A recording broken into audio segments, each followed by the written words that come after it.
India TV YouTube channel को subscribe करें और बेल आइकन दबाएं। और बड़ी खबर अखिल भारतीय अखाड़ा परिषद के प्रमुख महंत नरेंद्र गिरी की मौत से जुड़ी है। एक तरफ जहां महंत की मौत की जांच तेजी से चल रही है, वहीं प्रयागराज के स्वरूप रानी अस्पताल में 5 विशेषज्ञों की टीम उनके शव का पोस्टमार्टम कर रही है। पोस्टमार्टम के बाद आज दोपहर 12 बजे हिंदू रीति रिवाज के साथ महंत नरेंद्र गिरी को भू समाधि दी जाएगी। प्रयागराज में अखिल भारतीय अखाड़ा परिषद के अध्यक्ष महंत नरेंद्र गिरी की सोमवार को संदिग्ध परिस्थितियों में मौत हो गई थी। मठ के बाहर आज भी अंतिम दर्शन के लिए हजारों भक्तों की भीड़ जुटी हुई है। पोस्टमार्टम सुबह 10 बजे तक चलने की संभावना है, जिसके बाद उनके पार्थिव शरीर को बागंबरी मठ लाया जाएगा। यहां से उनके पार्थिव शरीर को स्नान के लिए संगम घाट ले जाया जाएगा और यहां से लेटे हुए हनुमान जी के दर्शन के लिए मंदिर लाया जाएगा और फिर भू समाधि के लिए पार्थिव शरीर को मठ लाया जाएगा।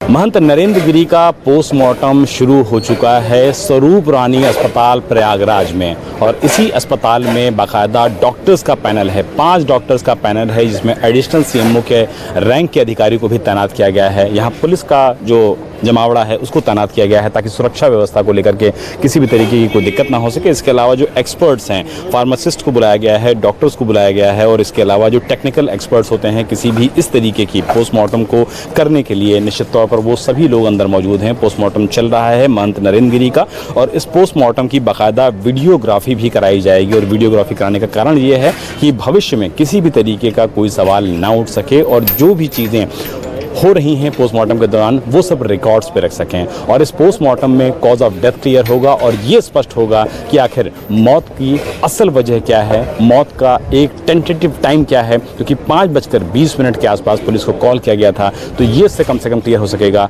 कि महंत नरेंद्र गिरी की मौत हुई तो आखिर कब हुई है। ये उम्मीद की जा रही है कि लगभग 1 से 1.5 घंटे का वक्त लगता है इस तरीके के पोस्टमार्टम में, क्योंकि वीडियोग्राफी कराना, डॉक्टर्स का जो पैनल होता है उसका पूरा ओपिनियन लेना और सभी एक्सपर्ट से राय लेने के बाद यहाँ पर पोस्टमार्टम किया जा रहा है। जो सीनियर ऑफिसर्स हैं जिला प्रशासन के, एसडीएम, एडीएम, वो सब यहाँ पर मौजूद हैं, पुलिस के अधिकारी यहाँ पर मौजूद हैं, और सभी लोगों की मौजूदगी में इस पोस्टमार्टम को अंजाम दिया जा रहा है। और ये उम्मीद की जा सकती है कि करीब 9:30 से 10 बजे के आसपास ये पोस्टमार्टम खत्म होगा, कंप्लीट होगा, और उसके बाद डॉक्टर्स अपनी एक विधिक राय देंगे पोस्टमार्टम को लेकर के। और पोस्टमार्टम रिपोर्ट में जब डिटेल्स आएंगी तब ये पता लगेगा कि महंत नरेंद्र गिरी की मौत कितने बजे हुई, किस वजह से हुई, कॉज ऑफ डेथ क्या था, और बाकी जो बारीकियां होती हैं तो इस पोस्टमार्टम रिपोर्ट के बाद भी सर्कमस्टेंशियल एविडेंसेस को मौके पर जोड़ के देखा जाएगा। तब ये स्पष्ट हो पाएगा कि महंत नरेंद्र गिरी की मौत के पीछे आखिर सच क्या है और पोस्टमार्टम रिपोर्ट्स की बारीकियां क्या है। मकसूद आलम के साथ विशाल प्रताप सिंह, इंडिया टीवी, प्रयागराज।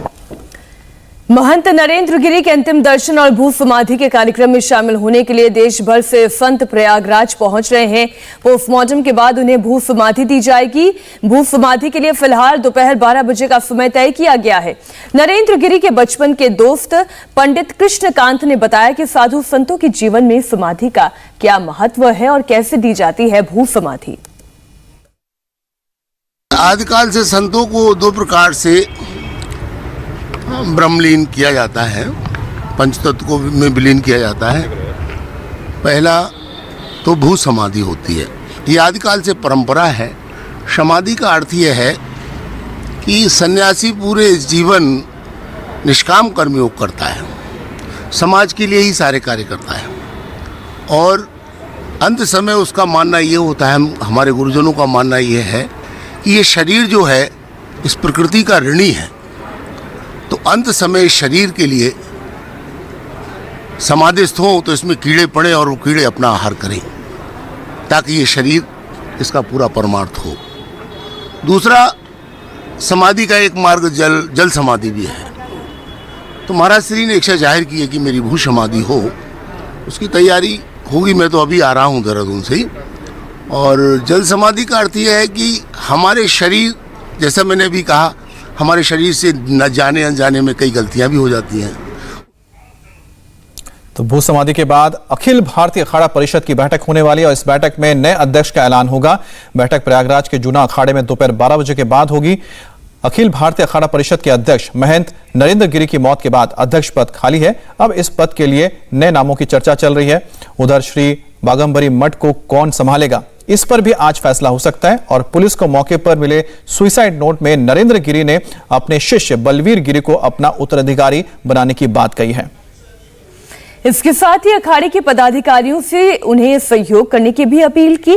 संतों के मुताबिक मंदिर और मठों का महंत ही अपना उत्तराधिकारी तय करता है, इसलिए माना जा रहा है कि श्री बाघंबरी मठ में बलबीर गिरी का महंत बनना लगभग तय है। नरेंद्र गिरी के 15 पन्नों का जो सुसाइड नोट सामने आया है, उनमें वैसे तो कई नाम का जिक्र है, लेकिन सबसे ज्यादा जिक्र 4 प्रमुख किरदारों का है। पहले किरदार का नाम है आनंद गिरी, जिस पर महंत नरेंद्र गिरी ने ब्लैकमेल करने और धमकाने का आरोप लगाने के साथ ही अपनी आत्महत्या के लिए उसे जिम्मेदार ठहराया है। सुसाइड नोट में दूसरा किरदार है आद्य तिवारी का। यह प्रयागराज के लेटे हनुमान मंदिर के पुजारी हैं। आद्य तिवारी का बेटा संदीप तिवारी सुसाइड नोट का तीसरा प्रमुख किरदार है। बाप बेटे की जोड़ी पर नरेंद्र गिरी ने आनंद गिरी के साथ मिलकर साजिश करने का आरोप लगाया है। इन तीनों के अलावा नरेंद्र गिरी के सुसाइड नोट में एक और चौथा किरदार है, जिसका नाम है बलबीर गिरी। बलबीर गिरी भी नरेंद्र गिरी के शिष्य हैं और नरेंद्र गिरी ने अपने सुसाइड नोट में बलबीर गिरी को मठ का अगला महंत बनाने की बात कही है। नमस्ते, मैं हूं मीनाक्षी जोशी। वीडियो और खबरों से अपडेट रहने के लिए India TV YouTube channel subscribe करें, बेल आइकन दबाना ना भूलें। जुड़े रहें इंडिया टीवी के साथ।